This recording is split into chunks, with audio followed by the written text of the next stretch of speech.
Just a humble bounty hunter, man. Hey guys, Ashley here with WatchMojo, and these are the top 10 worst changes in Netflix's Cowboy Bebop. Just a humble bounty hunter, man. That's right, for this list, we're going to be looking at the most drastic changes made by Netflix's live-action version of the iconic anime. Keep in mind, we aren't saying all of these are bad.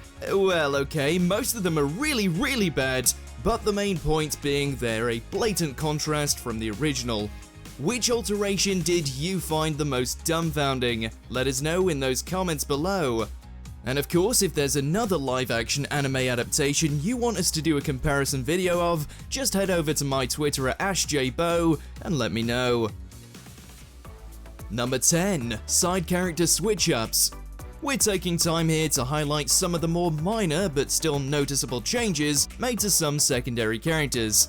Asimov and Katerina are a Bonnie and Clyde couple who love each other to the end, negating the tragic aspect of Katerina's character. Adios. Annie, instead of being a convenience store owner, runs a club and helped kickstart Julia's singing career, acting as a maternal figure to both her and Spike. Then there's the Mad Perot, who's now afraid of dogs instead of cats because they need to find a way to keep Ayn relevant.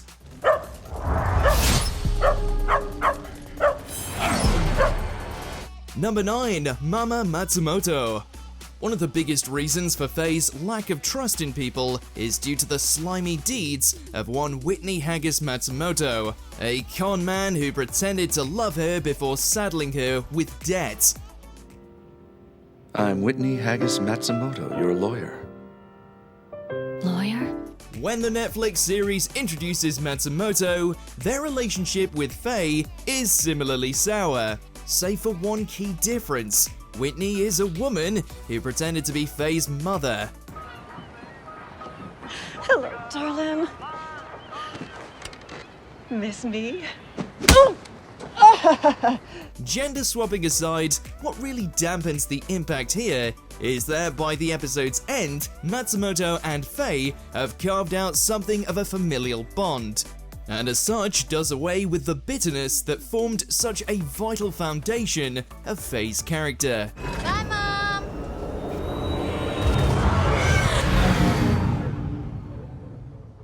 That's my girl. Number 8. Jet's ex-wife and kid.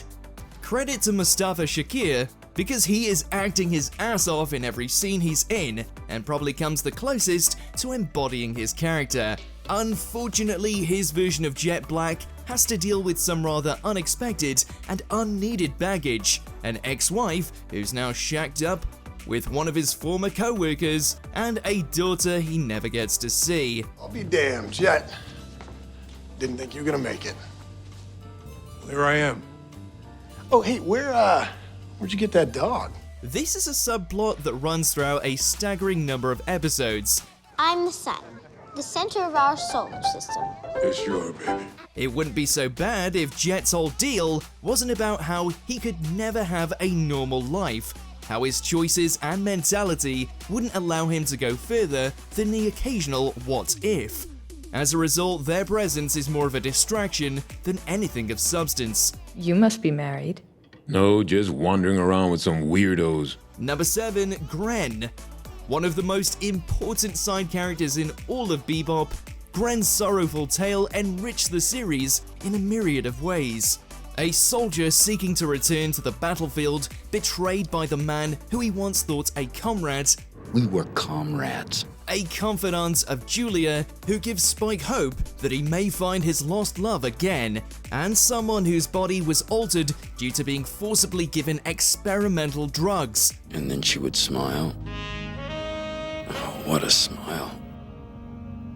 So sad. Was any of this translated over? No.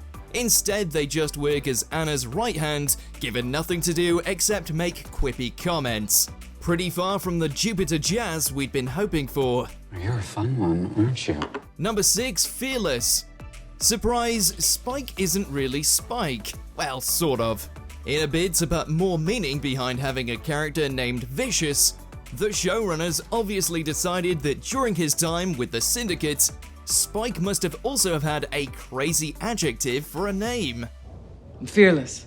Thus, we have Fearless, with Spike being a new name he picked out for himself after ditching the syndicate. Fearless. And yes, it's as stupid as it sounds. Fearless is alive. Seriously, the number of times people say Fearless in this show might actually eclipse the times people call him Spike.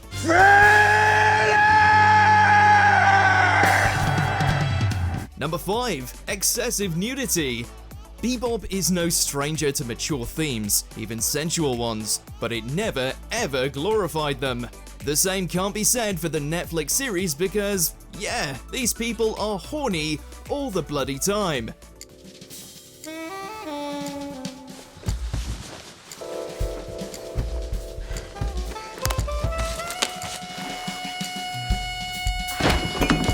You've got multiple flashbacks of Spike getting it on with Julia, a scene where Spike is hanging between a billboard featuring 2 giant breasts, Vicious shooting down a collection of naked men and women, jiggle physics included, and lest we forget, Spike and Jet visiting a dominatrix while she's having her way with clients.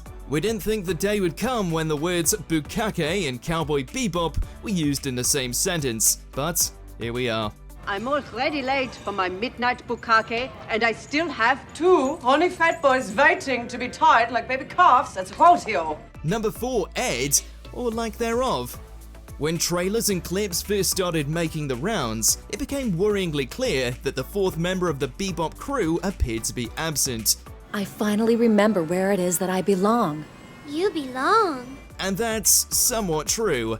The eccentric hacker is nowhere to be found throughout the series, aside from a minor reference here and there. By the end, we had just come to accept that Ed wouldn't be showing up. Do you want to come with Ed? And then she did, right at the end. The result? Spike Spiegel! No. Spike Spiegel. Not anymore. Yes, you are.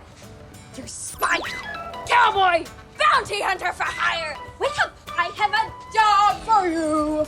Hard to pass judgment from a 10-second scene, but let's just say if this is what they're going with, Season 2 is gonna be rough. Anyone else getting Spy Kids vibes?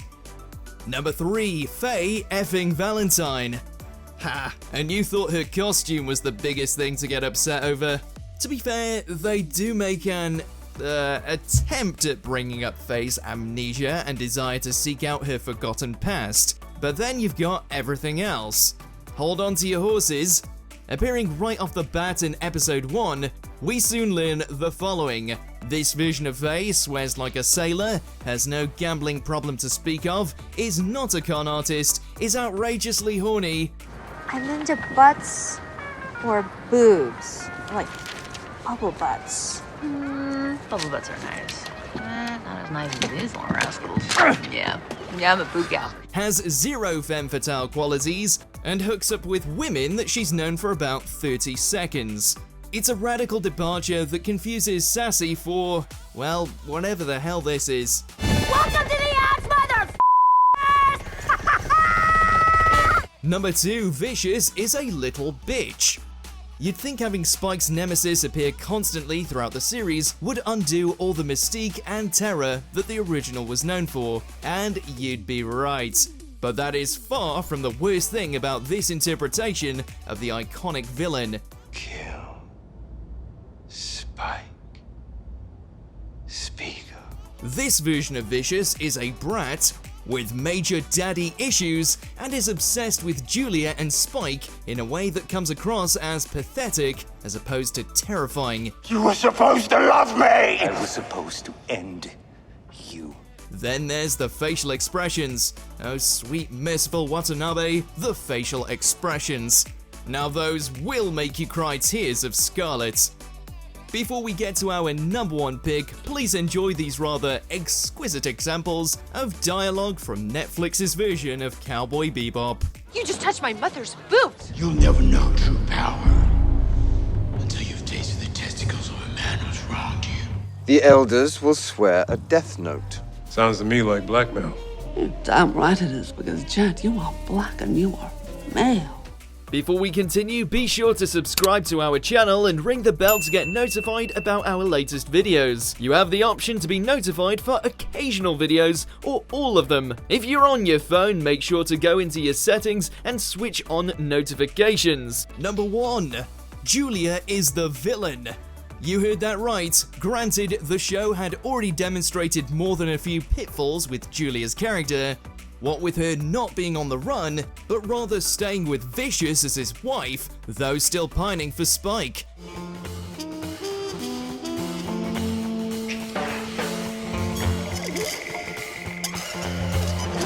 Oh sorry, we mean Fearless. That all changed when she discovered her lover was still alive, leading to the three of them confronting one another at the Ballad of the Fallen Angels climactic scene. There it's revealed that Julia is mightily pissed that Spike left her with Vicious for all those years. You made me. I loved you. I never stopped loving you. That may be. So what does she do? She shoots him out the window, makes Vicious her prisoner, and takes over the syndicate. As your wife, I'll be speaking on your behalf. So really...